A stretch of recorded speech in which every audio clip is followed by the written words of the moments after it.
Hello everyone. I hope अब तक आप लोगों ने पूरा चैप्टर पढ़ लिया होगा। फिलहाल तो अगर हम देखें तो चैप्टर 3 जो है वो हमारा कंप्लीट है, बट दो टॉपिक्स हमारे चैप्टर 3 में ऐड किए गए थे, एक जीएसटी और एक डीमोनेटाइजेशन, जो अब हम इस वीडियो के अंदर अपना समझेंगे। तो ये दो ऐसे टॉपिक्स हैं जो आप लोग अभी क्योंकि करंट सिनारियो में आए थे, करंट सिचुएशन में आए थे, तो आप लोग इन दोनों टर्म से बहुत अच्छे से आपको मालूम होगा कि जीएसटी क्या है या डीमोनेटाइजेशन क्या है। तो first we'll have a little bit information about GST and then demonetization. Let's start with GST. What is GST? GST हम बोल सकते हैं गुड्स एंड सर्विस टैक्स। ये जो टैक्स रिफॉर्म आया था 30 जून 2017 मिडनाइट में रोल्ड आउट हुआ था, जो स्पेशल मिडनाइट सेशन हुआ था पार्लियामेंट में, उसमें लगाया गया था। जीएसटी ये कुछ 1 मार्क के हिसाब से क्वेश्चन इंपॉर्टेंट है। जीएसटी 8 सितंबर 2016 को प्रेसिडेंट ऑफ इंडिया के एसेंट पे लगाया गया था। कौन सा अमेंडमेंट एक्ट था? 101th constitutional amendment act. और ये अमेंडमेंट जो कॉन्स्टिट्यूशन का कौन से आर्टिकल में अमेंडमेंट इंट्रोड्यूस हुआ था? आर्टिकल 246A में। तो ये कुछ 1 मार्क के हिसाब से क्वेश्चंस हैं जो आपको याद होने चाहिए, आप इसको कहीं लिख सकते हैं। फीचर्स क्या थे जीएसटी के? देखो जीएसटी के सबसे पहली चीज तो देखो, ऑल्दो ये जो लगा रखा है ये ऊपर नीचे कर रखा है SUIT, जिससे कि आपको याद रहेगा सूट करके। मेन तो सबसे पहला आप ये देखो कि 5 स्टैंडर्ड रेट्स थे, ऑल्दो उस टाइम पे 3% भी था, जिस टाइम पे नया आया था 6 बोल सकते हो, लेकिन अभी हमको सिर्फ 5 हमें पता होना चाहिए। 5 स्टैंडर्ड रेट्स अप्लाइड हैं। 0%, जो एसेंशियल आइटम्स हैं उस पर कोई जीएसटी नहीं है, 0%। 5% स्लैब रेट है, 12%, 18% एंड 28%। 28% लग्जरी गुड्स पे है on supply of all the goods and services. तो एक तो ये हो गया कि हमारे कितने स्लैब रेट्स के अंदर स्टैंडर्ड्स थे। दूसरा, हमारी स्टेट गवर्नमेंट ने जो है वैट जो है एल्कोहलिक लिकर पे लगाए रखा था, ये नहीं हटाया था। क्योंकि जीएसटी है क्या, बहुत सारे हमारे टैक्सेस हट गए थे, VAT, service tax, sales tax, ये सब हट के हमारे बहुत सारे टैक्सेस कन्वर्ट होके वन टैक्स में बदल गए थे।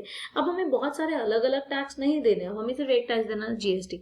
लेकिन कुछ जगह पे जो है जीएसटी आया था, कुछ प्रोडक्ट्स के लिए जीएसटी नहीं ला पाए थे हम लोग उस टाइम पे। तो अभी भी जैसे पेट्रोलियम प्रोडक्ट्स है उनको जीएसटी से बाहर रखा हुआ है, उस पर जीएसटी नहीं लगता है। State government will continue to levy VAT on alcoholic liquor for human consumption. Tobacco और tobacco products will attract both GST and central excise duty. उस पर सेंट्रल एक्साइज ड्यूटी भी लगेगी प्लस जीएसटी भी लगेगा टोबैको और टोबैको प्रोडक्ट्स पे।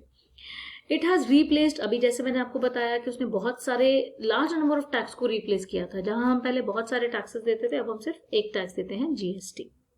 अभी मैं बता चुकी हूँ ये some petroleum products have been kept out of GST. There are I think some 5 petroleum products which are kept out of the GST.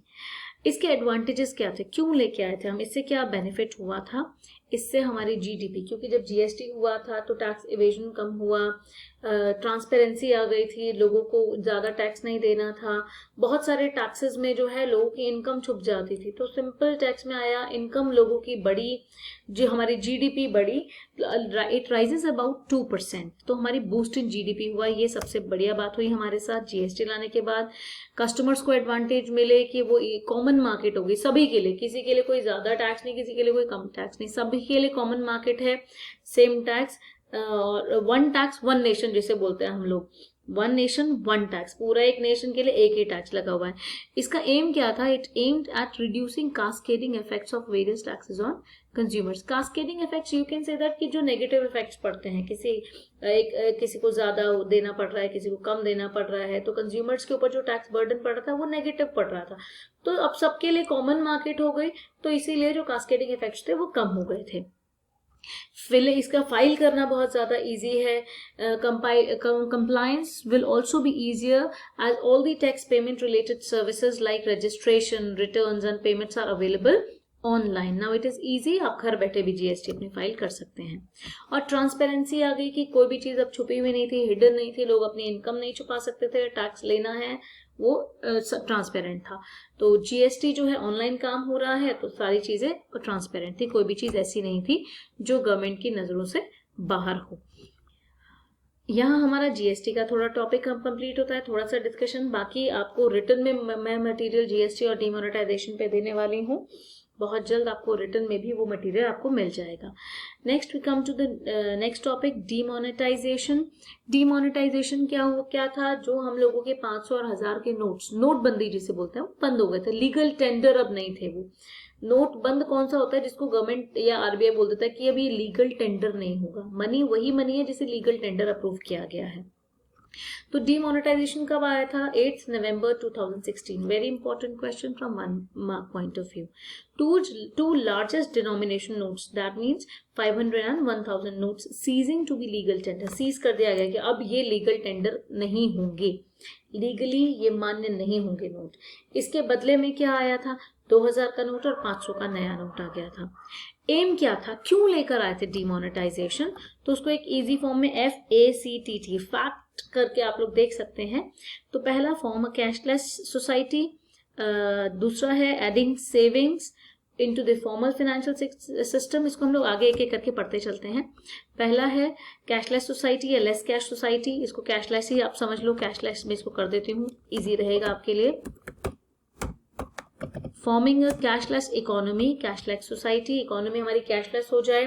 To reduce the cash transactions and enhance the digitalisation of transaction to make a cashless economy, कि हमारे जो भी transactions हैं cash transactions में ना हो, digital transactions हो, online transactions हो, जिससे हमारा ये जो भी हम लोग बोलते हैं भीम ऐप हो गया, गवर्नमेंट ऐप्स जो है, पेटीएम हो गया, फोन पे हो गया, इन ऐप्स के थ्रू पेमेंट हो।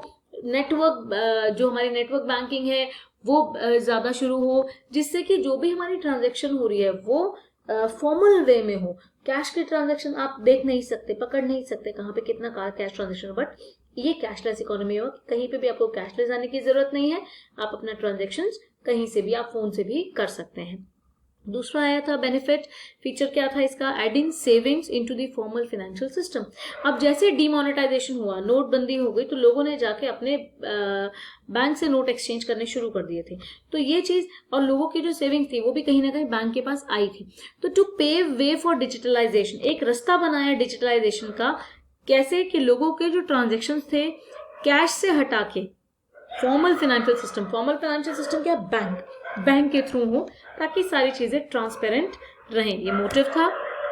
दूसरा चेक ऑन टैक्स इवेजन, कितने लोग कितना टैक्स नहीं देते। अब जिनके पास बहुत ज्यादा इनकम है, बहुत ज्यादा इनकम होने के मतलब कि उनको टैक्स ज्यादा देना चाहिए था, लेकिन अब वो टैक्स पे नहीं कर रहे थे। अब जैसे ही नोटबंदी हुई, उनके पास जो पैसा रखा हुआ है वो सारा तो उन्होंने एक्सचेंज कराना ही है, तो वो सारा पैसा क्या हुआ, वो बैंक में आना है। एक्सचेंज नहीं कराएंगे तो वो तो लीगल टेंडर है ही नहीं, अब चलेगा ही नहीं, बंद हो गए वो वाले।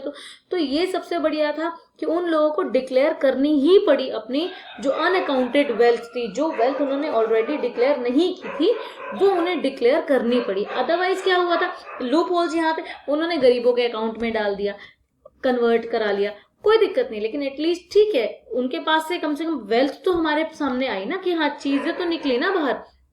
टैक्स एडमिनिस्ट्रेशन मेजर, यहाँ पे अब वही चीज आ जाती है, टैक्स इवेजन और टैक्स एडमिनिस्ट्रेशन मेजर, कि अब जितने भी पैसे हमारे यहाँ पे आ रहे हैं उसको हम ढंग से चैनलाइज करें। जो इनफॉर्मल सेविंग थी लोगों के पास, जो लोगों ने अपने पास छुपा के पैसा सेव कर रखा था, वो अब फॉर्मल बैंकिंग सिस्टम के अंदर आया, वो दिखा। और जब बैंक के अंदर ज्यादा पैसा आया तो लोगों ने कुछ अकाउंट भी बहुत सारे खुले, लोगों के जब गरीबों के अकाउंट खुल गए, अकाउंट खुले, लोगों ने पैसा उसके अंदर जमा कराया। तो जब बहुत सारा पैसा उसके अंदर आया, तो जब बैंक के पास ज्यादा पैसा होगा तो बैंक लोन भी ज्यादा देगा। जब लोन ज्यादा होगा, पैसा ज्यादा है, लोअर इंटरेस्ट रेट, तो इससे भी बहुत बेनिफिट हमारी इकोनॉमी में हुआ था। और सॉल्विंग करप्शन, लास्ट पॉइंट है करप्शन। हमारे यहाँ पे सॉल्व करने का सबसे मेन वो था कि लोगों ने जो इलिसिट एक्टिविटीज करी हैं, जो वेल्थ एक्वायर की है, उसको देखें हम, करप्शन को कर्ब करें, पैनलाइज करें, लोगों को पनिश करें, जो भी उन्होंने इलीगल एक्टिविटीज से पैसा कमा रखा है। ये बहुत मेन हमारा मोटिव था डिमोनेटाइजेशन लाने का। तो यहाँ पे हमारा डिमोनेटाइजेशन भी आपका टॉपिक इन अ नटशेल खत्म होता है। Rest I will give you notes on the GST and demonetisation. अब इसके कुछ क्वेश्चंस मैंने बना रखे हैं इस पूरे चैप्टर के, not only GST and demonetisation, but जितना भी आप अभी तक सारे 5 पार्ट्स पहले आप पढ़ के आए हैं उस पे, तो थोड़ा कुछ क्वेश्चंस हैं लिमिटेड 1 मार्क के, उस पर थोड़ी सी नजर मार लेते हैं। Which of the following refers to relaxation of previous government restrictions? जो रेस्ट्रिक्शंस थी उसको रिलैक्स करना, उसको क्या बोलते हैं? Liberalisation. WTO was established in the year 1995. Means integrating the domestic economy with the world economy. अपनी economy को world economy के साथ integrate करना, that means globalization. Now, which of the following is not a policy initiated under new economic policy? कौन सी policy NEP 1991 में नहीं आई थी? हमें पता है liberalization, privatization, globalization, ये तीनों आया था. licensing नहीं आया था. लाइसेंसिंग पहले चला था 1950 से 1990 तक. तो अब तो हमने लाइसेंस को खत्म किया था न्यू इकोनॉमिक पॉलिसी के अंदर, इसीलिए उसे न्यू बोलते हैं. Then when was the new economic policy announced? जुलाई 1991. किसने अनाउंस करवाई थी? उस टाइम हमारे प्राइम मिनिस्टर कौन थे? डॉक्टर मनमोहन सिंह.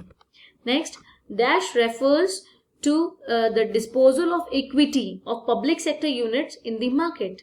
हम डिस्पोज कर रहे हैं, निकाल रहे हैं बाहर, सरकारी सेक्टर में से जो उनके शेयर्स हैं उसको बाहर निकालने को हम क्या बोलते हैं? Disinvestment. Next, dash refers to the transfer of assets और services function from the public sector to the private sector. जब एसेट पूरी हम लोग बेच रहे हैं, ट्रांसफर कर रहे हैं, ओनरशिप दे रहे हैं किसी और को, उसे बोल देते हैं हम लोग privatisation.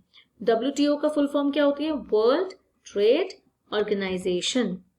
Outsourcing is good for India because outsourcing हमारे लिए क्यों अच्छी है? It provides employment to large number of unemployed and it provides excellence in a particular field. जब बंदा उस फील्ड में काम करेगा तो एक्सीलेंस भी मिलेगी. तो इसीलिए दोनों ही हमारे लिए बेस्ट हैं. अच्छा, इसको जो हम कह सकते हैं डेवलप्ड कंट्री है वो ओपोज करती हैं. क्यों? क्योंकि यहाँ पे काम आने की वजह से उनकी कंट्री के अंदर अनएम्प्लॉयमेंट की सिचुएशन आ जाती है. That's why developed countries oppose outsourcing from the developing countries. Next question, which of the following economic reforms were initiated by the government under liberalisation? कौन कौन से रिफॉर्म्स आए थे? अब आप याद करो. Industrial sector reforms, tax reforms जिसे फिस्कल रिफॉर्म्स भी हम बोलते हैं, फाइनेंशियल रिफॉर्म्स, ये तीनों ही आए थे. दैट्स व्हाई इसका आंसर है all of the above. Yeah, all of these. Next, which of the following is not a tax reform? Tax reform नहीं है. पहला है reduction in taxes, related to taxes ये है हमारे. Reforms in indirect taxes, simplification of tax procedure. तो ये तीनों हमारे जो है टैक्स रिफॉर्म में आते हैं. डीवैल्यूएशन ऑफ अ रुपी हमारा फॉरेन एक्सचेंज रिफॉर्म है. जो फॉरेन एक्सचेंज के साथ हम लोग जो हम अपनी वैल्यू कम कर रहे हैं कि फॉरेन करेंसी के सामने हमारी वैल्यू कम हो जाए, हमारी रुपीस की वैल्यू कम हो जाए, जिससे कि बीओपी की सिचुएशन को हम ठीक कर सके, फॉरेन एक्सचेंज हमारे यहाँ ज्यादा आना शुरू हो जाए. Foreign exchange means foreign currency. तो डीवैल्यूएशन जो है वो टैक्स रिफॉर्म नहीं है, फॉरेन एक्सचेंज रिफॉर्म है. नेक्स्ट क्वेश्चन आया, dash refers to the transfer of ownership, management and control of the public sector enterprise into the private sector, privatization. Last, dash involves deregulation and reduction of the government control and greater autonomy of private investment to make economy more competitive. Government का control कम हुआ, private sector को autonomy दे दी गई, मर्जी दे दी गई कि तुम अपने हिसाब से काम कर सकते हो. ये है liberalisation. Which of the following industries are reserved for the public sector? Public sector के लिए कौन कौन सी जो इंडस्ट्रीज थी, मैं बोला था कि 17 से कितनी इंडस्ट्रीज पे आ गए थे? 3 पे. तो कौन सी 3 ऐसी इंडस्ट्रीज थी?